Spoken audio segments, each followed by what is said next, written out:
Welcome to School of English. In this lesson, we're going to study the formation of simple present tense. Let's dive into it.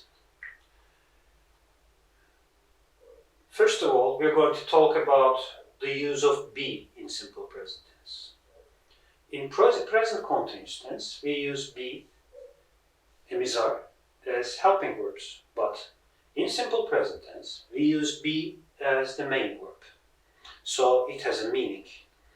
Remember, helping verbs, such as the be we use, emissar we use in present continuous tense, don't have a meaning by themselves. But here, be is used as the main verb. And its usage is similar in terms of the subjects.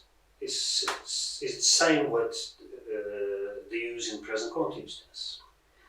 We use, the formation is we use subject, am, is, are, and afterwards we can use a noun, adjective, or prepositional phrase.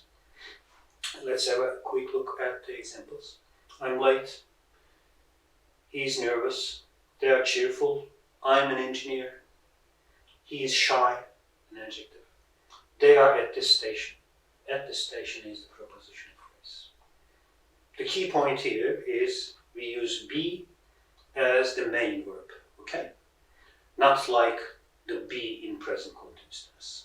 Those are helping verbs and don't have a meaning by themselves. And let's move on to the main formation of simple present tense. What are the helping verbs of simple present tense? The helping verbs do and does are used in questions and negatives.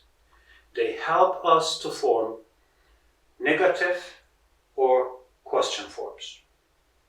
For I, you, we, they, we use do, and for third person singular, he, she, it, we use does. With singulars, we use does. With plurals, we use do. Now, how about positive or affirmative sentences? How are they formed in simple present tense? Subject, verb 1, or if the subject is a third person singular, we add s to the verb, and then object.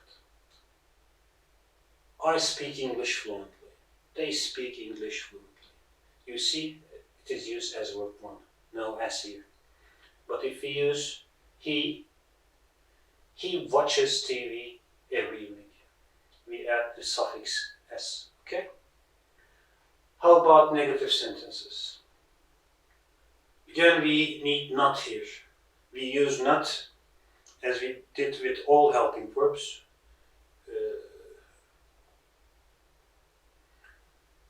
How about negative sentences? Here is the formula. Subject, do not. We need not to make the sentence negative. Or the short form is don't. Or does not. The short form is doesn't. Plus verb 1. If the sentence is negative, regardless of the subject, we always use verb 1. We never add s. Don't forget. I don't get up early. We don't get up early. He doesn't go for a walk regularly. She doesn't go for a walk regularly. Okay, these are the examples. How about question? Of course, here we talk about yes-no question types, by the way. Now, we use do or does at the beginning, then the subject and verb 1 again. If you form a question in simple present, you never add s to the verb regardless of the subject. Okay? Do you look tired? Do they look tired? Does he feel ill? Does she feel ill? Okay? These are the examples. How about short answers? Does he play computer games? Yes, he does, if the answer is negative. No, he doesn't. Do they travel a lot? Yes, they do. Or negative one. No, they don't. And the last topic, time expressions. These are the time expressions used in simple present tense. What are they? Every day, every week, every month, every year, once a day, twice a week. They all indicate repetition, as you can see. Okay? They indicate repeated actions. That's it. This is the formation of simple present tense. Thanks for watching.